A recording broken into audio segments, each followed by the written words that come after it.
ایک شخص تھا اس دور میں، اسے کہا جاتا تھا مبارک ناگوری، جہاں تک مجھے یاد آ رہی اس کی نسبت یہ نام تو یہی تھا مبارک ناگوری، میرے حال میں نسبت تھی، اگر کوئی غلطی ہوگی تو میری طرف سے ہوگی۔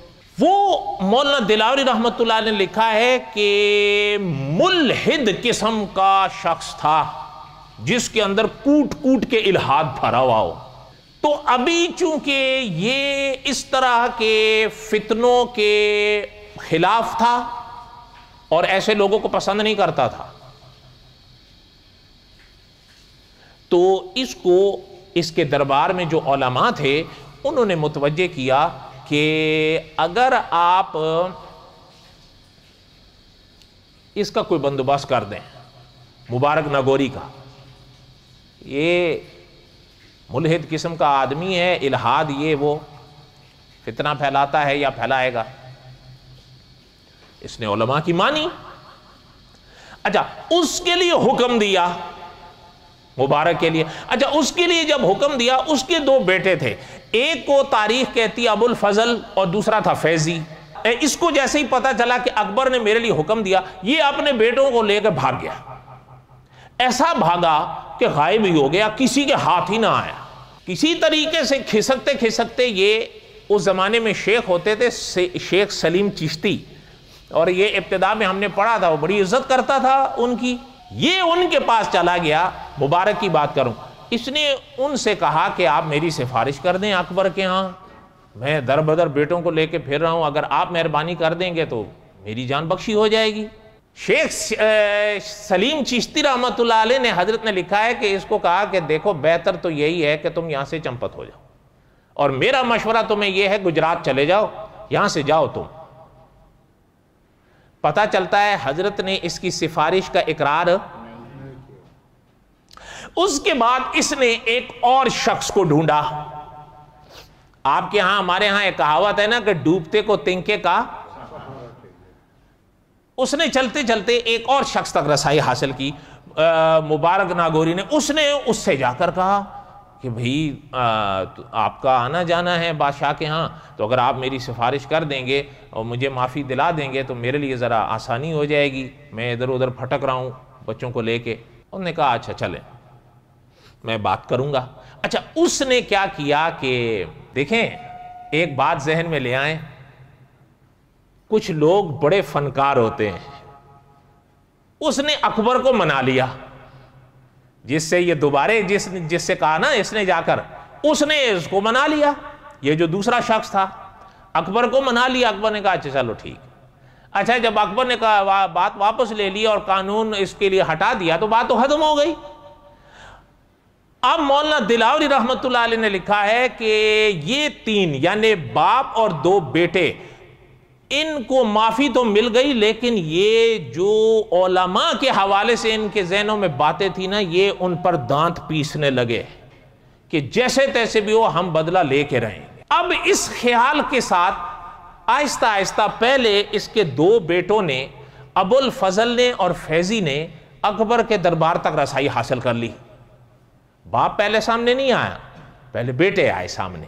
جب وہ اکبر کے قریب ہو گئے اور اس کے پاس ہونے لگے، اچھا، اور یہ بھی یاد رہے کہ اکابر نے یہ بھی فرمایا ہے کہ اللہ تعالیٰ محفوظ رکھیں، صاحب فن بھی تھے۔ صاحب فن ہونا الگ بات ہے اور اہل حق ہونا دوسری بات ہے۔ مولانا نے لکھا ہے کہ جب بیٹوں کی رسائی ہو گئی تو آہستہ آہستہ ان کا جو باپ تھا ملا ناگوری، وہ بھی اکبر کے قریب آ گیا۔ ممکن ہے بیٹوں نے راستہ بنا دیا ہوگا، وہ بھی ایک کے قریب آ گیا۔ اچھا، جب اکبر کے قریب آ گیا، اکبر کے ساتھ اس کی محفلیں شروع ہو گئیں۔ شاید آپ نے ایک مصرع سنا ہو، صحبت تالے تورا تالے کن، بروں کی صحبت۔ اور ادھر سے ملا ناگوری بھی اس موقع کے انتظار میں تھا کہ کسی طریقے سے مولویوں کے خلاف مجھے کوئی موقع ہاتھ آئے۔ لیکن یہ بھی تو نہیں ہونا چاہیے نا کہ علماء سے یا مولویوں سے کوئی انسان بدلہ لینے پہ اس طرح اترے کہ اپنی آخرت ہی برباد کر دے۔ اس نے وہی کیا، مولانا دلاوری رحمۃ اللہ علیہ لکھتے ہیں کہ ایک دن یہ دونوں بیٹھے ہوئے تھے کہ اکبر نے اس مبارک ناگوری سے کہا کہ اگر کوئی ایک مسئلہ ہو اور اس میں علماء مختلف الخیال ہو جائیں، کچھ علماء ایک رائے دیں، کچھ علماء دوسری رائے دیں، کچھ علماء تیسری رائے دیں، تب کیا کرنا چاہیے؟ اچھا، جب مولانا دلاوری رحمۃ اللہ علیہ نے لکھا ہے کہ یہ مبارک ناگوری ایسے ہی موقع کے انتظار میں تھا، کب سے، جیسے ہی یہ موقع ملا نا اس نے اس کو کہا اکبر کو کہ جی اس میں بادشاہ جو آپ ہیں، جو بادشاہ عادل ہیں، جو امام عادل ہیں، ان کو خود فیصلہ کرنے کا حق ہے کہ 3 یا 4 یا 5 جو بھی رائے سامنے آتی ہیں، آپ جس کو بہتر سمجھیں یا بادشاہ عادل جس کو بہتر سمجھے ایک کو چن لیں۔ معنی یہ ہوا کہ اگر 4 یا 5 رائے سامنے آ گئیں تو فیصلہ کون کرے گا؟ اچھا، ایک چیز، دوسری چیز سمجھیں، علماء یا طلبہ جانتے ہیں ایسی ابحاث میں 2 لفظ عموماً استعمال ہوتے ہیں، ایک ہے راجح اور دوسرا ہے مرجوح۔ میں اب ان کے معنی میں نہیں جاتا، وقت نہیں ہے، لیکن جو صاحب علم ہوتے ہیں وہ راجح کو لے لیتے ہیں، مرجوح کو چھوڑ دیتے ہیں۔ اچھا، تو جو رائے ہوتی ہے مرجوح، وہ چلتی تو رہتی ہے ساتھ ساتھ میں، کتابوں میں ہو سکتی ہے، کسی عالم کی زبان پر آ سکتی ہے بوقت بیان یا ضرورت کے، کہ بھئی دیکھیں ایک راجح رائے تو سب نے قبول کی ہوئی ہے لیکن مرجوح رائے بھی کتابوں میں لکھی ہوئی ہے۔ اس مبارک ناگوری نے کہا کہ جو راجح تو قبول کر لی گئی، مرجوح کتابوں میں ہے تو جناب اس کو لے لیں۔ اگر آپ یہ سمجھتے ہیں کہ آپ کی رعایا کے لیے مرجوح میں فائدہ ہے، آپ وہ لے لیں، آپ کو ان مولانوں سے پوچھنے کی کیا ضرورت ہے؟